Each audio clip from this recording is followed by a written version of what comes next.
Record. Well, good evening again, everybody. This is Larry Walters in Orlando, and I am excited and pleased to present our guest presenter tonight to you, and that is Phil Hinson from Atlanta, Georgia. Phil is the regional manager for the Southeast region of the United States for Americans for Fair Taxation, and is a CPA by education and career. Says he is somewhat retired. I'm not sure exactly what somewhat means, but I'm sure I'll find out in time. So Phil, we appreciate you being with us tonight. I know you put a lot of work into this presentation, and it is all yours, my friend. Phil Hinson, everybody. Thank you, Larry. It's a pleasure to be here. I always love talking about the FAIRtax. So without further ado, why don't we just dive right in? I'm going to try to move through this fairly quickly. This presentation, by the way, is for people who are fairly familiar with the FAIRtax. So I'm going to move through some of the basics fairly quickly and spend some time on some topics that maybe even some of the more experienced folks are less familiar with.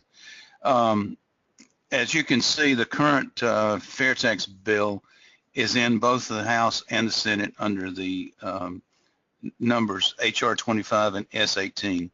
HR 25 in the House and S18 in the Senate. Let's talk about why we want to reform the current tax system. First of all, it distorts economic activity, and the economists tell us the way to get maximum economic growth is to minimize economic distortions. So that's what we're all about, is minimizing economic distortions. It depresses total income and employment. It hides the cost of government from those who have to bear the burden of that cost. Its complexity significantly increases compliance cost and enforcement challenges. In addition to that, it's subject to abuse by both taxpayers and the IRS. It's widely considered unfair and inefficient, and it puts U.S. producers at a disadvantage in their increasingly global economy. We're going to get into that in a little more depth a little further in this presentation.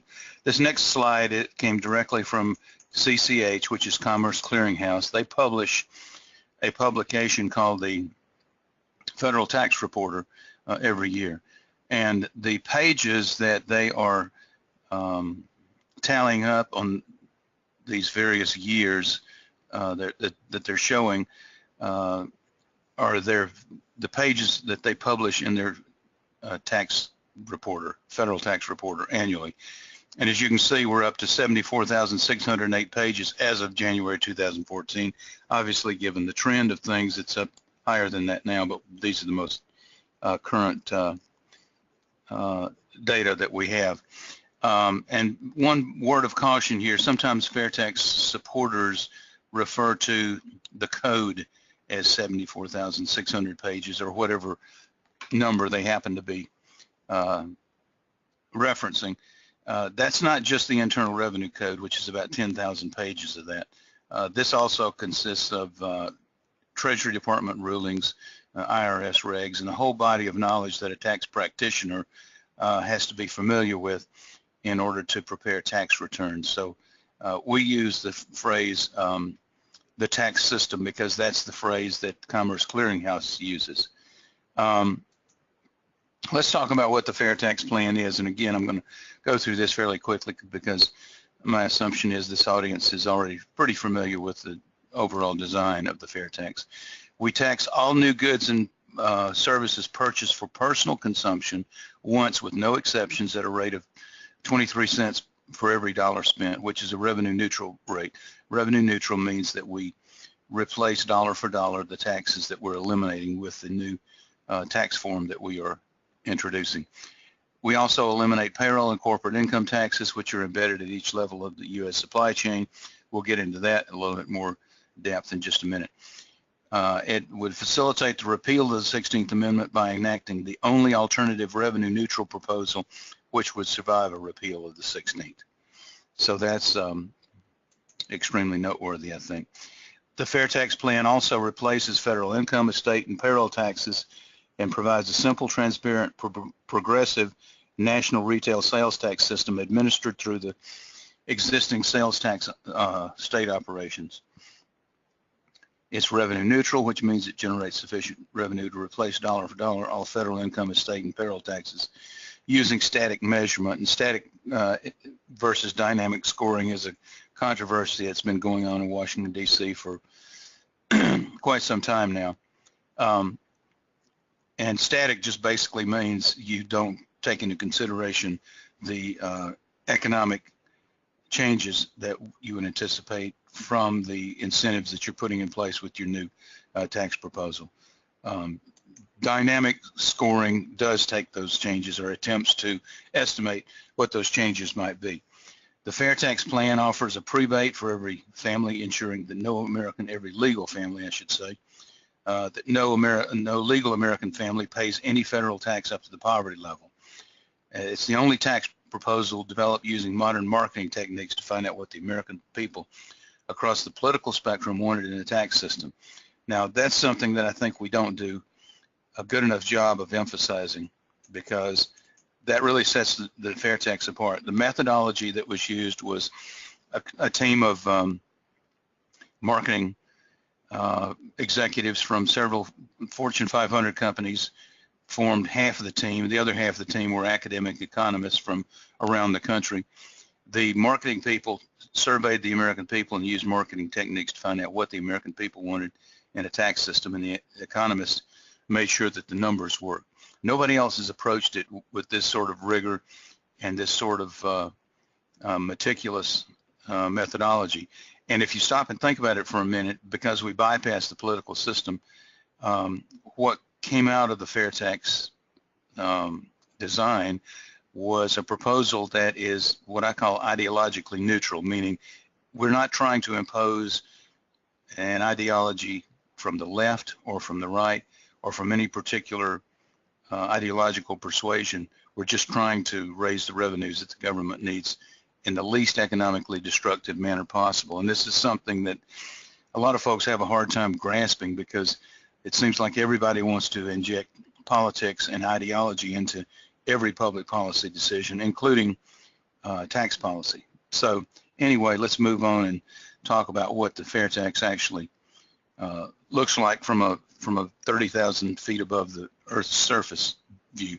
It's fair, it's simple, it's transparent, and it replaces all current federal taxes except excises, which account for just under 5% of total federal revenues. And the impact on you and your family is as follows. You take home your entire paycheck, you never file tax returns again. It eliminates personal tax records. It dramatically simplifies administrative burden and compliance costs for business. There's no estate planning necessary, and it significantly increases the demand for U.S. produced goods, which means millions of new jobs being created. All new goods and services are taxed once at that rate of 23 cents of every dollar spent, but embedded taxes are removed at each level of the supply chain, which softens the impact of the pricing increase. There are no taxes collected on investments, and education tuition is considered by economists as an investment in human capital and not an item of consumption. Therefore, it's not taxed. There are also no taxes collected on used items.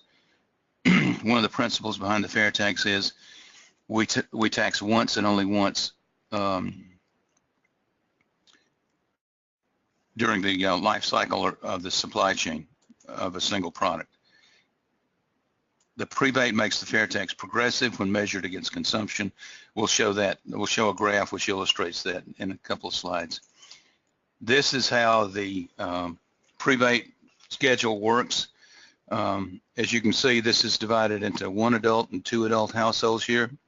And then the number of dependents impacts the annual consumption allowance, which is also the poverty rate as established by the Department of Health and Human Services. And of course, as you can see, these 4 columns are identical on the left side and the right side, depending on whether you're looking at a 1 or 2 adult household. But if you look at the various numbers, this column here, the annual consumption allowance, comes directly from the Department of Health and Human Services. The annual prebate column is simply the previous column times the tax rate, which in this case is 0.23. And then if you divide by 12, you get the monthly prebate amount. So as you can see, the monthly prebates range from $231 a month if it's just a single person, all the way up to $1,023 a month if it's a couple with, in this case, 7 dependents, and 7 is as high as it goes. If you choose to have more than 7 children, those extra ones are on you, I guess. Now, I mentioned that we would show how the FAIRtax is progressive when measured against consumption, and that's what this graph does. If you look, and this is for a 2-adult, 2-child household, which means that the poverty level for 2 adults, 2 children is $32,480 right here. And that is the poverty level right here. And the effective rate, if that family spends at exactly $32,480, the effective tax rate is 0 because the rebate refunds dollar for dollar all the taxes paid at the register. If you go up to $50,000, the effective rate moves up to 8.1%, and in $70,000 it's 12.3%, and so on and so forth. You have to get all the way up to, even at $1 million spent a year, and I don't know many families who spend $1 million a year on consumption, but even at $1 million a year, the effective rate of 22.3% is slightly less than the nominal rate of 23%. That's because of the impact of the rebate. This whole presentation basically shows that the more you spend on consumption, not only do you pay more in absolute terms in taxes, you actually pay a higher rate in taxes because of the effect of the rebate. Because the rebate is fixed by family size, whereas the taxes you pay at the register increase with consumption level. I hope that is clear. Now, a lot of people want to know, what about my mortgage and charitable deductions? Because the concern is, if you eliminate those 2 deductions, people will stop doing the things that they are theoretically incentivized to do, which in this case is buy houses and give to charities. There are several reasons why that thinking is a bit off track. The first is, with our system, there's no more deductions that are needed. We're not only taking away the deductions, we're also taking away the taxes that you take those deductions against. These deductions allow you to pay with untaxed dollars, whereas with the FAIRtax, you pay everything with untaxed dollars. The other big factor is you must itemize to claim deductions, and only 30% of tax filers currently itemize. That means for 70% of the taxpayers, those deductions are absolutely worthless. The FAIRtax allows the entire payment with untaxed dollars. We already said that. Let's go to the next slide, which is a graph that covers the period from 1960 to, it actually goes up to 2012, I think. And by the way, the trade deficit for 2016 was about a little over $500 billion, I think somewhere around 525, 530, something like that.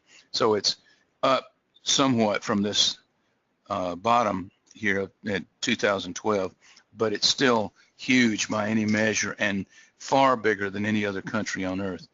As you can see, if one of the reasons that we went back to 1960 is to show the trend over the past 50 plus years.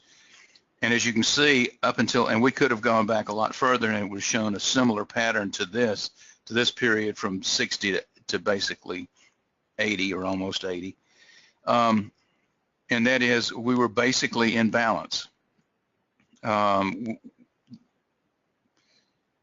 We might have been slightly negative one year and slightly positive the next, but on a net basis, we were pretty much in balance. And then in the 80s, we started to develop a trade deficit problem. It spiked up quite a bit right after 2000. By the way, that's due to the first Gulf War. I did some research into that, and I don't want to get into the details there. But At any rate, that's what caused us to move back up into positive territory temporarily.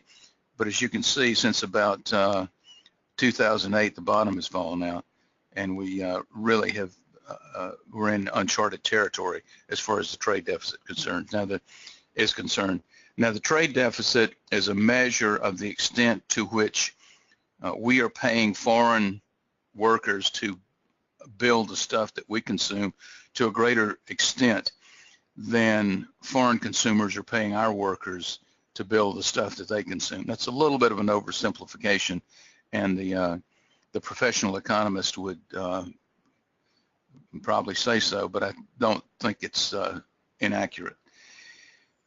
Let's look at the balance of trade. Our manufacturing operates at a substantial disadvantage on the world markets due to our tax system. And it's important to understand this isn't something that other countries are doing to us. We're doing it to ourselves. So when our current president was running for office back in the fall and summer of last year, and he talked about how the Chinese were screwing us, I felt like throwing a shoe at the TV and saying, but Mr. Trump, you don't understand. The Chinese aren't screwing us nearly as badly as our own Congress is screwing us. And this is something that not many Americans understand.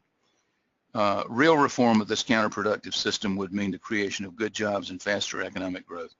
And when we talk about real reform, we're talking about actually eliminating the income tax, not the kind of stuff that they're talking about in Washington, which is what we view as tinkering around the edges and or rearranging the deck chairs on the Titanic, if you want to use that metaphor. The two industrial sectors which are most impacted by this very negative situation are manufacturing and agriculture. There are a number of collateral, what I refer to as collateral benefits, and that is to say the FAIRtax wasn't really designed to address these problems, but what we find out when we get into it is the current system is so destructive economically and so dysfunctional in so many areas that there are a number of benefits that we didn't even think about, or the developers didn't even think about when they were designing an alternative system. Included among those is the fact that the legal underground economy is added to the tax base. And also U.S.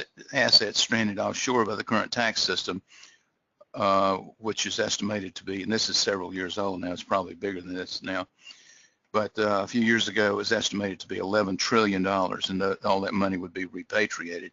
I happen to believe that the number is probably much bigger than that, because in addition, that is the money that would come flowing into this country fairly quickly, because in addition to the 11 trillion that's stranded by our current tax system, there are a number of other, there's a lot of other capital that's out there just looking for the best place to invest. It's not necessarily stranded by our current tax system, but it's out there looking for the best return for its owners. And a lot of that capital would come into the country too, as well as the stuff that's stranded by our tax system. The additional collateral benefits that I've identified are, because of faster growing economy, the federal budget deficit would be significantly improved. You know, it's not a coincidence that the last time we had a balanced budget was in the late 90s, and we were experiencing 4% economic growth, which is considered fast growth for our economy. And we haven't come close to that on a sustained basis since the 21st century arrived. We also replaced the payroll-based funding of Social Security and Medicare, improving the solvency problem greatly.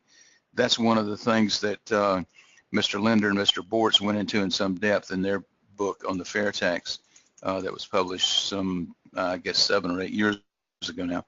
And there are other sources for that. But that the only way you're going to really address the crisis in Social Security and Medicare is to get at the demographic bubble. That is, there are fewer people paying into the system as a function of those who are taking out of the system or who are retired, and that ratio continues to decline. So that's what that is all about.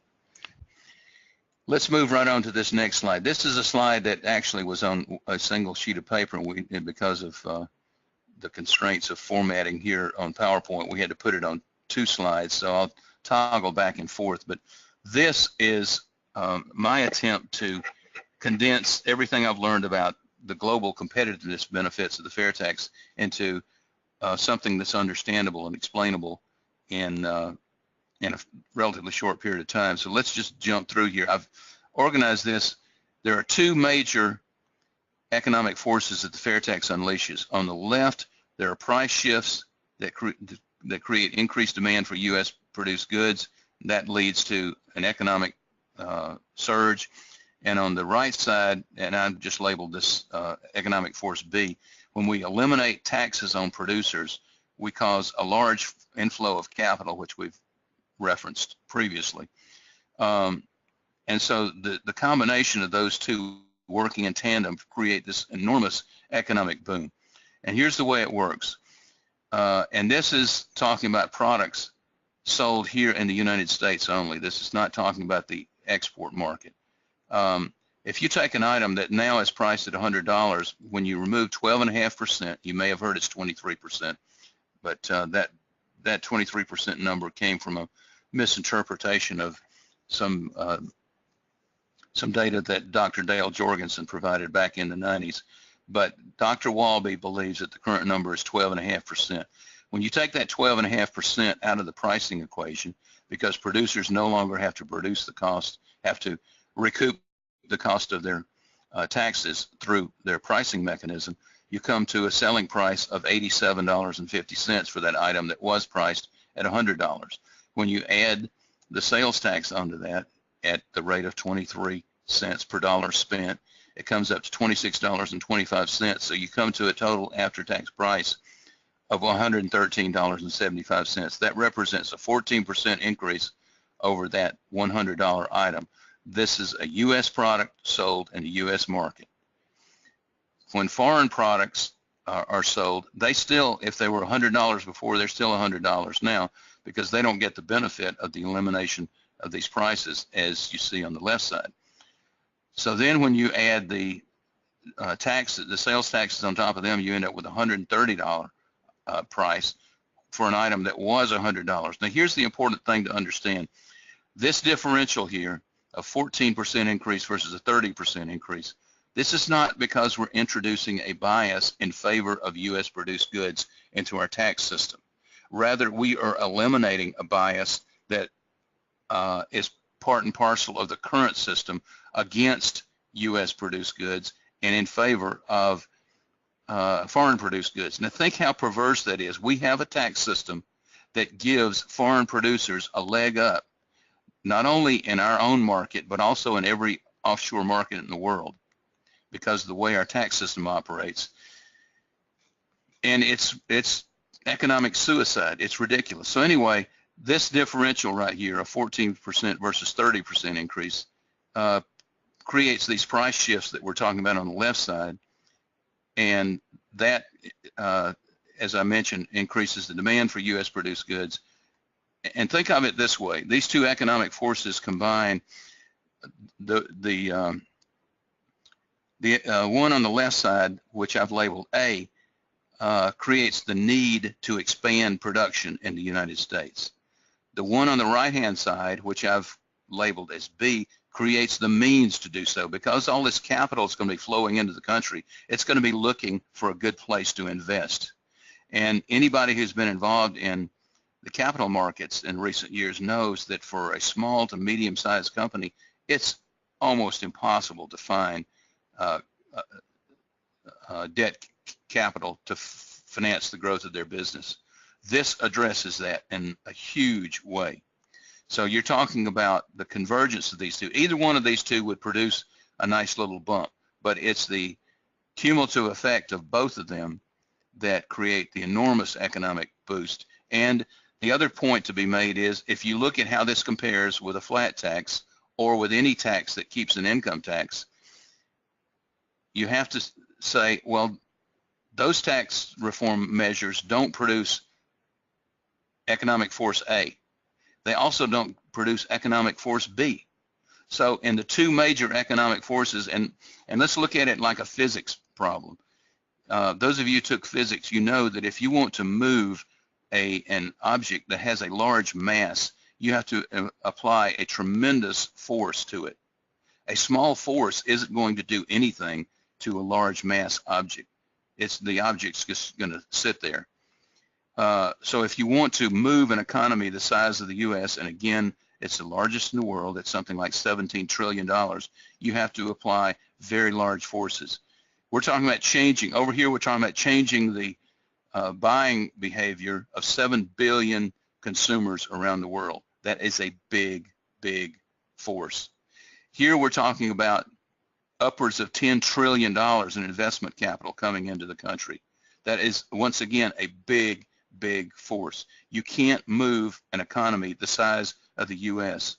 with small or even medium-sized economic forces. You have to create large economic forces, and that's what the FAIRtax does on a scale that no other tax reform proposal can even come close to. Now, let's look at how this affects consumption, because that was the original impetus for doing this diagram, because David Perdue asked us, David Perdue was getting some questions about how if you tax consumption, aren't you going to depress consumption?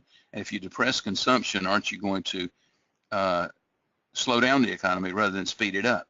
And my response to him was, yes, that's true if all we were doing is adding a sales tax on top of the existing tax system. That's not what the FAIRtax does. It eliminates the current system and replaces it.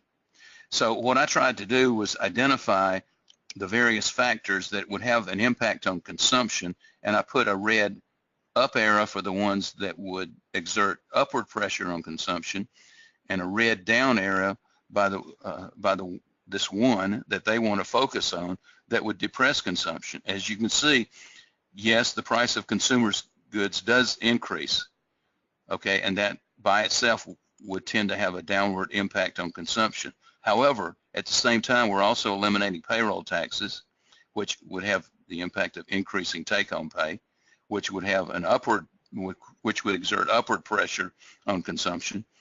Unemployment decreases and workers move into better paying jobs. Once again, that's a positive. That's an upward pressure arrow. The psychological boost as the economy grows at a brisk rate and people are feeling more confident about their economic futures, that would exert upward pressure on consumption. The prebate untaxes all consumers up to the poverty level. That would exert upward pressure on consumption. And we've got a faster economic growth leading to higher wages, which I guess is sort of redundant compared to one of the others up here. But at any rate, we've identified 1, 2, 3, 4, 5, and even if one of these is redundant, that's still 4 factors pushing consumption up versus one that's pushing consumption down. Now, the economic studies show that if there is a decrease in consumption initially, it will be very small, it will be temporary, and it will be comprised solely of consumption of imports. In other words, import consumption would go down in year 1, and the consumption of U.S. produced goods would go up in year 1. The question is whether or not, which of those 2 factors would be larger. So at any rate, let's move on. Before we move on, let's talk about the longer-term structural economic changes. The economists are very concerned about certain unhealthy trends in our economy. One is the mix between consumption and savings. Right now, our savings rate is down around 5 or 6%. That is low relative to our own historical averages, and it's low relative to the other countries around the world. As a point of comparison, the Chinese savings rate a few years ago, I haven't seen it in the last year or two, but a few years ago, the Chinese savings rate was 40%, and ours is 5%. So that'll give you an idea. And economists will tell you consumption is a fuel that an economy runs on. And this has made us extremely dependent on external sources of capital because of the fact that our savings rate is so low. The FAIRtax would address that. If the savings rate now is, let's say, it's 95% consumption and 5% savings, the FAIRtax could reasonably expect it to move it to something more like 90-10 or 88-12 or something in that range. A healthier mix between the consumption of domestically produced goods versus imports, well, we already beat that horse to death, and the pricing shifts would lead to greater export volumes. We only talked about the domestic market in the chart above or over here, But the same sort of mechanism, and I won't belabor that because of time constraints, but the same sort of mechanism would take place with respect to exports, because remember, if that U.S. produced good can now be sold, the $100 item can now be sold for $87.50, that would also help our exports too. Now let's move on to summary. We've got several summary slides, and I'll just move through these as quick as I can. It's a better, more efficient way to collect taxes, and therefore the compliance costs are going to be greatly reduced. It provides the same revenue to the federal government, unlike the Republican plans, one of which was scored to create a $3 to $7 trillion increase in the deficit over the first 10 years of its implementation, which I found just absolutely jaw-dropping. I find it incredible that Republicans campaign against the federal deficit, and then they get into office and they want to add to the federal deficit. It's unconscionable in my humble opinion. You never have to maintain tax records again. We already said that. You never have to prepare an income tax return again. We already said that. And it encourages savings for home ownership, education, and retirement. That's the other thing we didn't talk about with respect to how it will impact the home ownership market. One of the biggest obstacles to a young couple acquiring their first home is they don't have the money for the down payment. Think how much easier it would be to save for a down payment if you're not having a bunch of money taken out of your paycheck for taxes. It also funds Social Security and Medicare, and we talked about that briefly. It ensures all Americans pay their fair share, makes American products more competitive overseas in our own domestic market. Hopefully you all understand that a little bit better now. Significantly reduces the effective rates for low and middle income Americans. It addresses a whole host of pressing tax-related economic problems more effectively than any alternative, such as the spiral of complexity and ever higher compliance costs. We didn't go over that very much, but that's a huge factor. Dr. Arthur Laffer did a study that came out in 2010 or 2011 that indicated just the compliance cost savings alone would probably add about a half point to GDP growth per year. That's just the compliance cost savings. We talked about the trade deficit and the lack of competitiveness of U.S. products in the global economy. We talked about the looming insolvency of Social Security and Medicare. And by the way, the trustees of Social Security and Medicare put out an annual report every year, and every year they say the day of reckoning is getting closer and closer when those social safety net programs are not going to be able to meet their obligations. And every year it gets a little bit of attention for a week or two in the news media, and then it quickly fades and nothing is done about it. It also addresses the AMT, which is the alternative minimum tax, which I imagine you all are very familiar with. AMT, for those of you who might not be that familiar with it, is a sort of a parallel tax system. It's basically a flat tax system that runs parallel to the existing system, and people in certain income categories have to calculate their taxes that way and then pay whichever method produces the largest tax liability. We've got some links that I would direct you to, including FAIRtax.org and FAIRtaxNation.com. Both of those have Facebook pages here. So let me go ahead, because I know we've got another topic we want to cover. Let me go ahead here and see if there are any questions. Well, thank you, Phil. That was very good. And I forgot to tell everybody that if you have a question, you can type it in the question box on your panel, and we will see that after you hit the send key and recognize that question, and I'll read it out and Phil will respond to it. I'm going to take a question right now that has been entered by Frank. So if you're listening up, Phil, here you go. Okay. Frank says, we misrepresent the fair tax when we say, quote, you take home your whole paycheck. Most states have state and local taxes that will come out of it. It's one of his pet peeves. What would you say in response to somebody, or in response to that thought?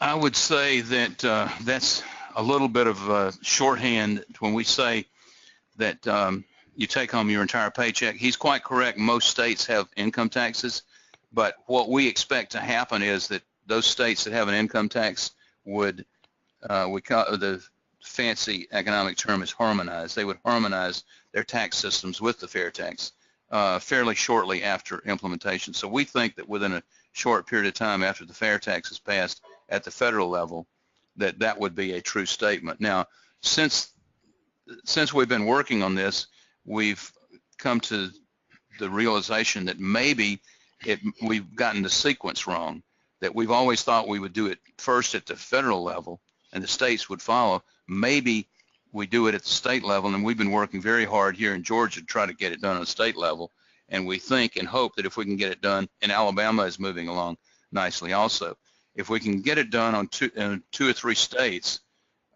we think it's pretty inevitable that other states would follow fairly quickly, because there's a lot of interstate competition going on, and there are a lot of state legislators and governors trying to figure out ways to broaden their revenue base and create more good-paying jobs and bring more business and industry into their states. And we think we've got the key that unlocks the door they're trying to open, and we think they would be fairly quick to copy us. Okay, let me add a question to that if I can. What is it about having a state go from whatever tax they're collecting now? Does Georgia have an income tax? Yes, they did. Okay, and Alabama also? Yes. All right. There are states that do not have an income tax. Correct. And only have a partial sales tax, Florida being one of them. Right. And what I'm wondering though is, what benefits would it show that would cause another state like Florida, for example, to follow Georgia's example? Well, that's a great question, Larry, and here's what I've come to understand since we've been working on the state level. We could go into states that already do not have an income tax, like Florida and Tennessee, and we could go to Democrats, because none of them follow a fair tax model. In other words, they have all carved their sales tax base up like Swiss cheese, and as a result, they don't produce as much revenue from their sales tax. And the way they address that is they have sky-high sales tax rates. So we could go into states like Florida and Tennessee that have no income tax and go to Democrats and say, how would you like for us to show you how to make your sales tax less regressive? And we could actually become truly a nonpartisan movement that way, because we could go in and say, let's get rid of all the carve-outs and the loopholes. Let's replace it with a simple and easy to administer rebate. And that would lower the rates for, as we know, poor people don't pay income taxes for the most part, but they do pay sales taxes. And that's one of the objections that we typically face. How would you like for us to show you how we could lower the rates that your poor people pay and provide them with a rebate that in many cases gives them an effective rate of 0 and still keep the income tax out of it? And we think that that would be something that should resonate with at least some Democrats. Okay, has there been any research into or thought into what about a state that has, like Florida, in addition to the sales tax, a pretty substantial property tax? Here's the way I answer that, Larry. Property taxes are a separate issue and mostly a county and local issue, although I think some states do tax property at the state level too. What the fair tax would allow us to do is, because it broadens the base and it potentially could bring in more revenue without dramatically increasing the rate, it would provide local and state legislators or policymakers an opportunity to address property taxes if they chose to do that. But of course, we can't mandate how they do that. And so all we can do is provide them the opportunity to address those, and that's what the fair tax does. Okay, thank you very much. So here's another question from Glenn. He is asking, what can we do to get #FairTax on the discussion table of tax reform this year? Well, that's a good question. We've been trying to get in front of the Trump administration, and initially we were told, well, you're going to have to wait until the Treasury Secretary is in place because that's part of his bailiwick. And of course, Secretary Mnuchin was confirmed several months ago, and so far we haven't been able to get in front of the Trump folks. So if anybody has any contacts within the administration, I know Steve Hayes has tried, and I've tried a little bit through some of my contacts, and so far we haven't had any success or any luck. But let me just say this: one of the things that I'm excited about is a convention of states, and we, I think, have an opportunity to work on repealing the 16th Amendment through an Article 5 convention, because I've pretty much thrown up my hands at Congress and concluded that they're never going to do what's in the best interest of the nation if it conflicts with their own self-interest. And fortunately, the Founding Fathers gave us an alternative, and I'm pretty excited about that potential. Very good.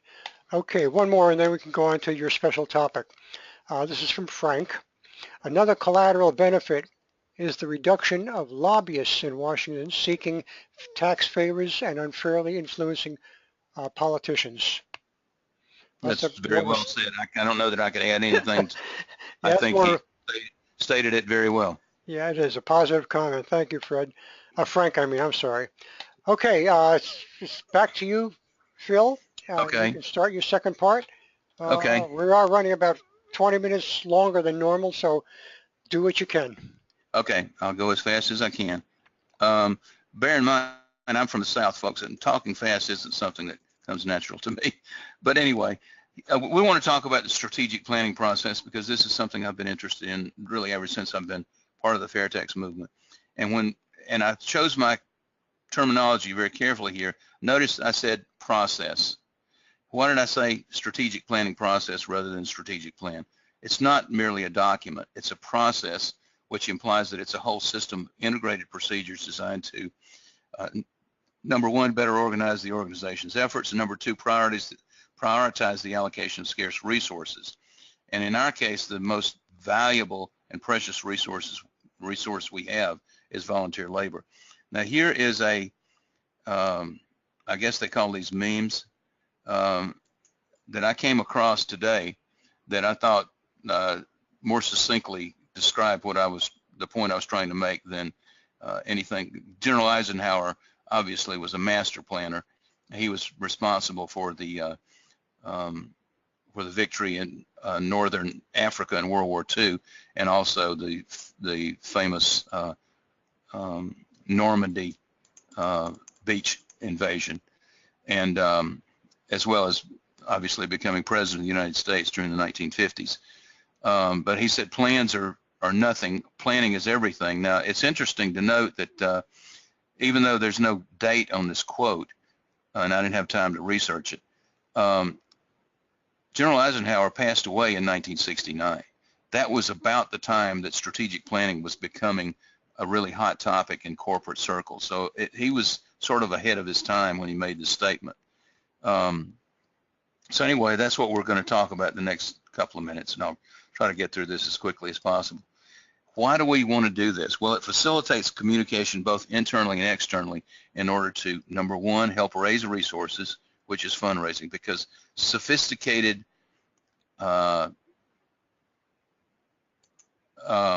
people who have money to donate, and I'm talking about substantial amounts of money. I'm not talking about $100 here or even $1,000 here.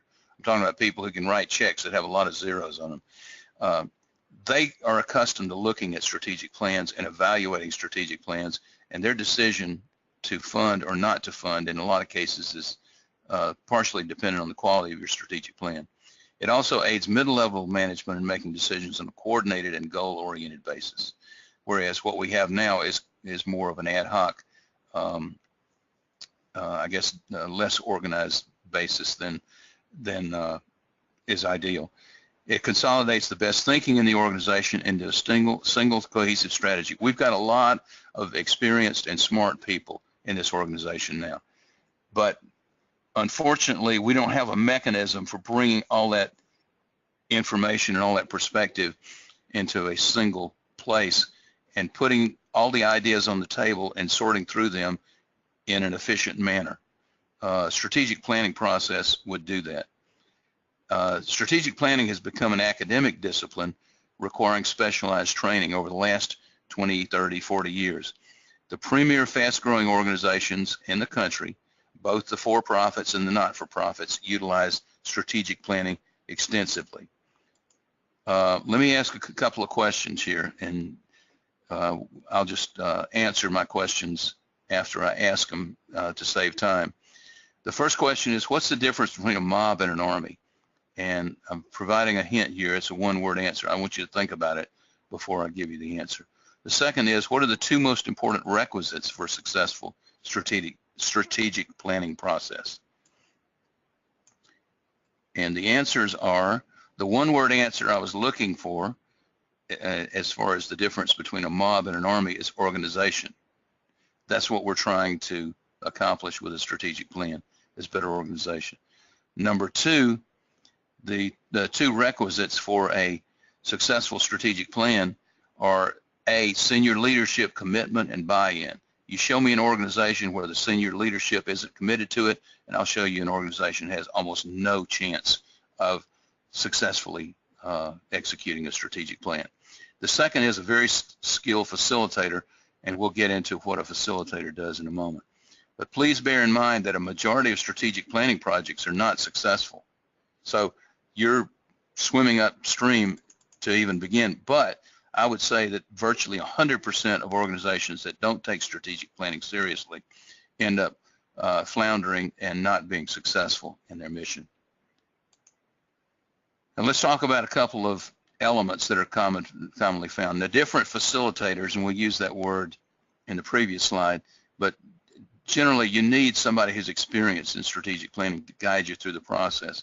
And the facilitator's role is not to provide the information, but to pull the information out of the senior management team, and to do so in a structured manner.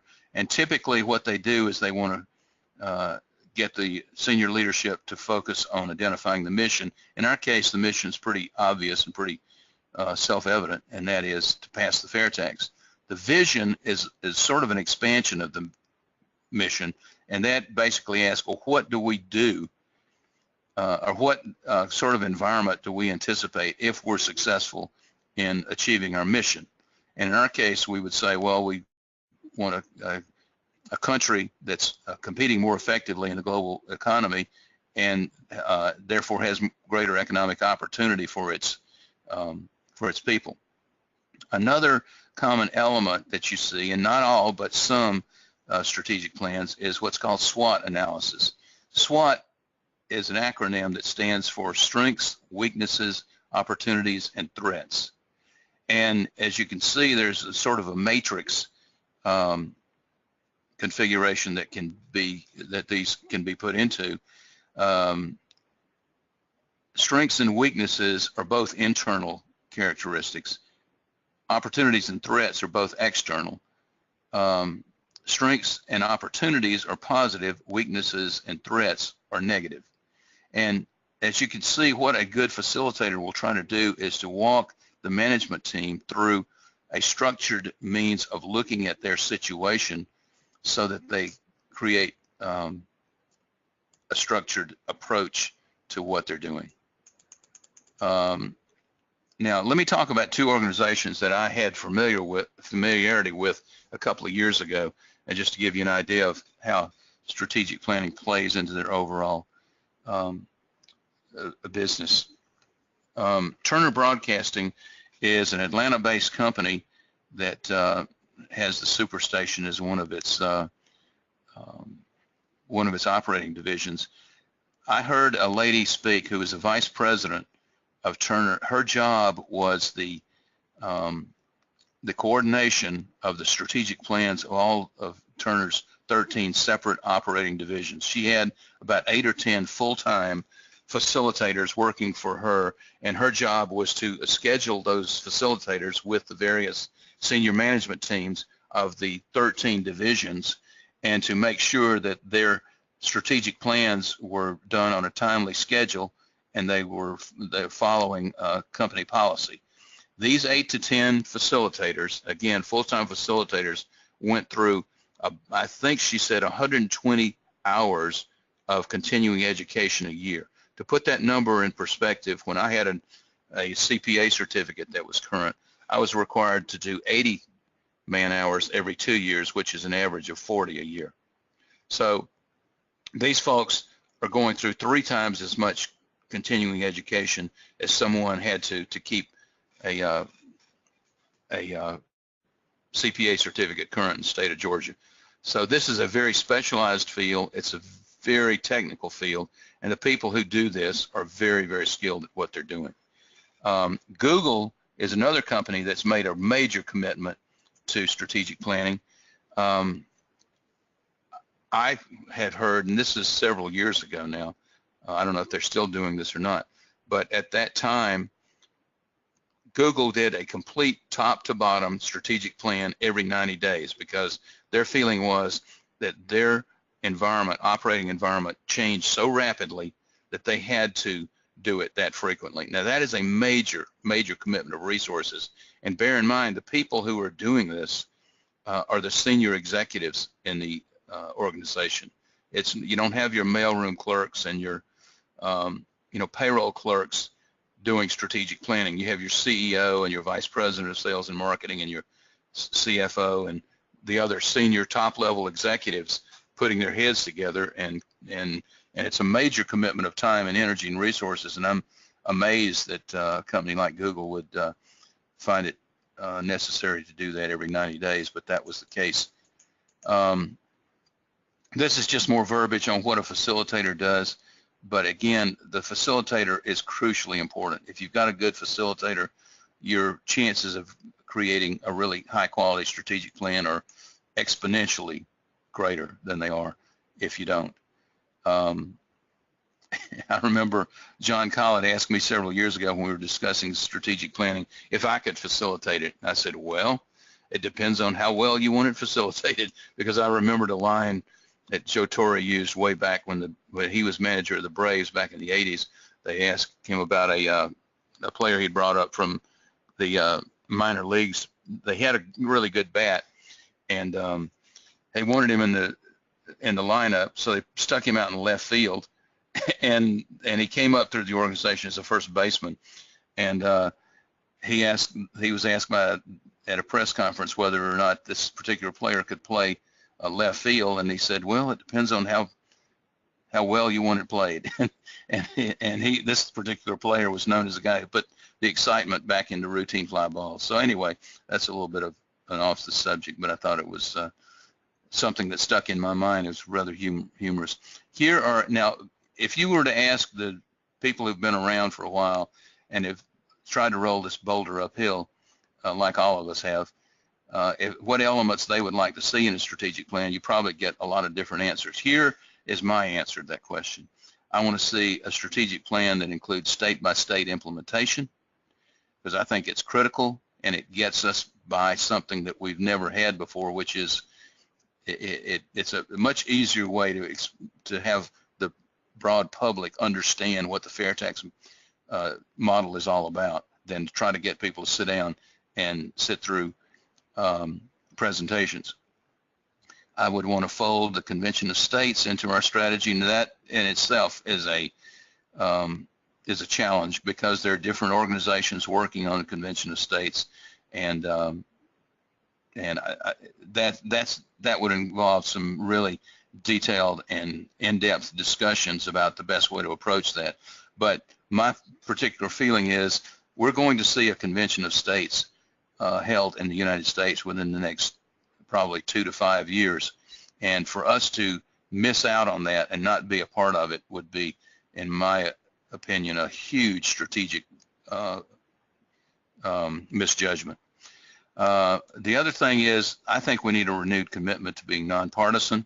I think we've got to do a much better job of reaching out to Democrats and making our messaging nonpartisan. I tried to emphasize in the previous segment the fact that the FAIRtax was developed using a non-ideological approach, or it produced an ideologically neutral proposal.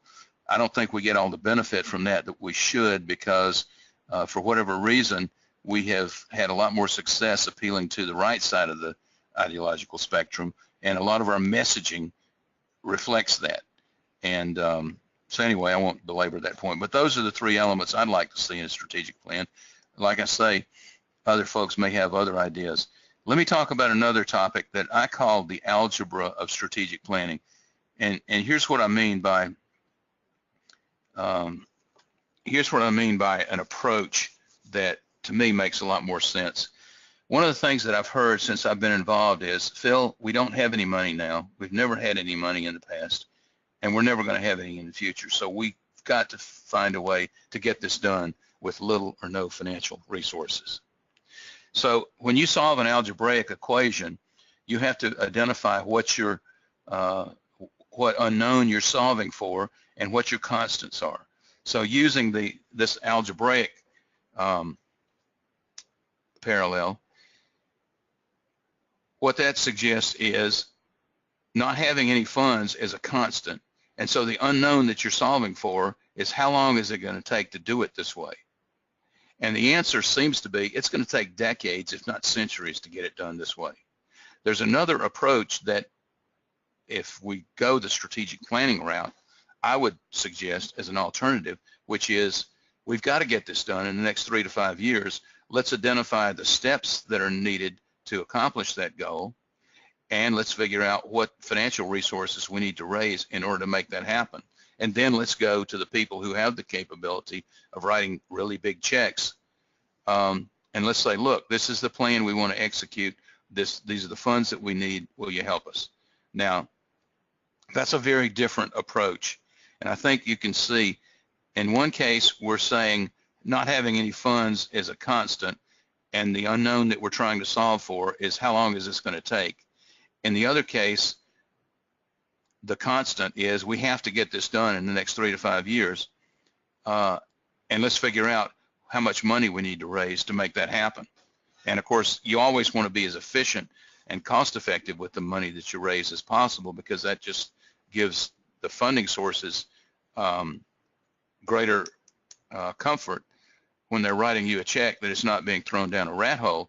But at the same token, trying to get this done, what we're trying to do is huge. It's enormous. And trying to do this on a shoestring is, to me, just the height of naivete. And I don't think it's working very well, and I think we need to rethink that particular aspect of our overall strategy. Let me move through these last few slides, and I think we're almost done. And I think I've just verbally gone through most of the rest of this. Here's my last question for you. Does anybody know what, and again, I'll answer my own question because out of time, we won't wait for answers to come in. Does anybody know what the NRA's annual revenue is? And this is a number that just made my jaw drop when I saw it on the internet. I knew they were big. I didn't know they were this big. And here's the answer. As of 2013, which is the last year for which we have data, or at least from this source, their revenues total almost $350 million. Now, not all of that came from donations from individuals. You know, the firearms industry donates a tremendous amount of money to the NRA. So, and we don't have that advantage. We haven't found a particular industry that we've been able to convince that this is in their best interests to fund. But if we just got 1/10 of that, that would be $35 million a year. That would move us into a whole different league than what we are right now. But nobody's going to write you a big check if you go to them and they say, okay, I'm prepared to write you a check for $100,000. How are you going to spend it? And your answer is, well, write the check first and we'll figure that out later. And they're going to say, no, no, no. No, you tell me how you're going to spend my money, and then I'll decide if I'm going to help you financially or not. So anyway, that concludes this portion, and I'm sorry that I went a little bit over, but I actually didn't go over as long as I thought I would. So next, we'll take questions on this part, and I'll wait for your questions. Okie doke. Thank you, Phil, again. And just a reminder to those, because we've only got a couple questions up, there is a question box in your panel, and if you can if you want to type in a question or a comment and then send it, we will see that and respond accordingly. So let's go first with Glenn. And he is saying, do we need one strategic plan for 50, one per state? Well, I would propose that we start at the national level and have a strategic plan. Now, that's a great question. I mean, but the fact of the matter is, in most of the states of the union, we don't have enough of an infrastructure to really produce a quality strategic plan. So, I mean, ideally, if we had, an operating and functioning organization in all 50 states, then all 50 states would do a strategic plan, and it would coordinate with the national plan, and the two plans would be in sync. Obviously, that's not practical at this point in time, and that would be a senior level decision as to how you go about that. Did you just start with a national plan and encourage those states who can to do one?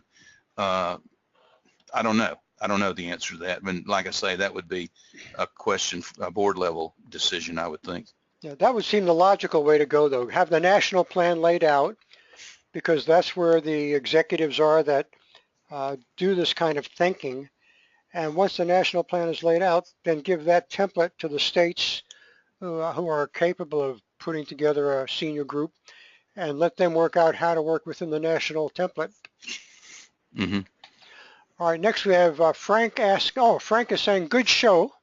Phil was very informative. I'll be asking folks to listen to this on Facebook. Very good, and it will be posted on the Florida FAIRtax YouTube channel, and I believe on the FAIRtax YouTube channel. Randy Fisher does that, I think, for us. But I have to also acknowledge that I was late in starting the recording, so the first, 5 to 10 minutes were missed, and I apologize for that, but it is what it is. Okay. I don't see any other questions on here, Phil. I guess we are done. Okay. You have any final comments? No, I think I spoke them as they occurred to me. Very good.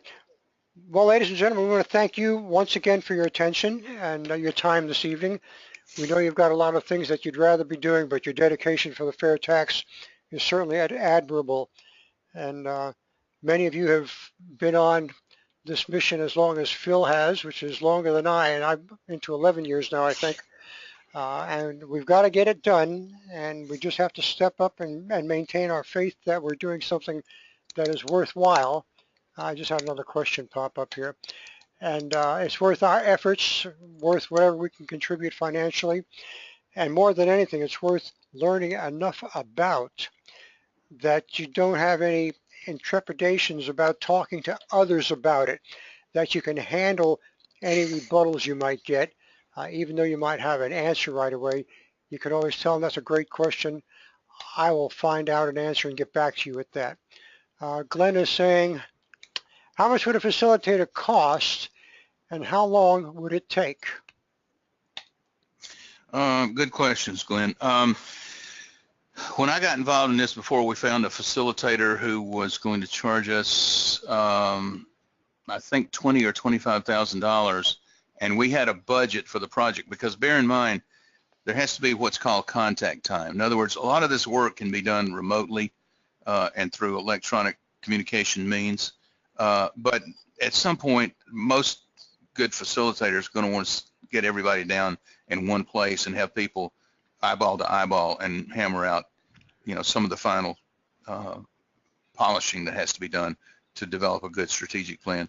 So you've got to make arrangements for getting everybody together at some sort of a mutually convenient central location.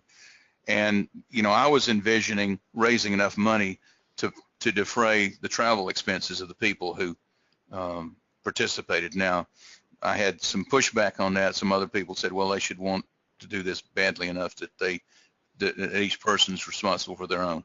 I can go either way. I think it would be ideal if we don't limit the participants to people who can afford the travel expenses. But we may not be able to raise that much money. But a good facilitator is probably going to run you at least $20,000 or $25,000. And of course, some of them are a lot more than that, but those we probably wouldn't be able to afford. And how about how long it might take to, to hammer out a strategic plan? That's really hard to say. It just depends on how often and how hard the group. Bear in mind, the facilitator is kind of like, it's kind of like herding cats. The facilitator can only move as fast as the team members will allow him to do. If they want to do 2 or 3 meetings a week, you can obviously move faster than if you're limited to 1 meeting a week over the internet. But I would say probably 6 months is a reasonable estimate. Very good. Thank you, Glenn, for your questions. That's very thought-provoking. All right, I guess that'll do it for now, folks. Once again, good night. Thank you again for your time and attention, your participation, and we will look forward to seeing you again, or some of you anyway, next month in July when we have another guest. I don't know who that will be yet. I'm looking for one. If any of you out there feel like doing a presentation, you can email me at repeal_16@earthlink.net. And Phil, thank you so much for your time. I know you put a lot of effort into getting these slides cleaned up and out, so that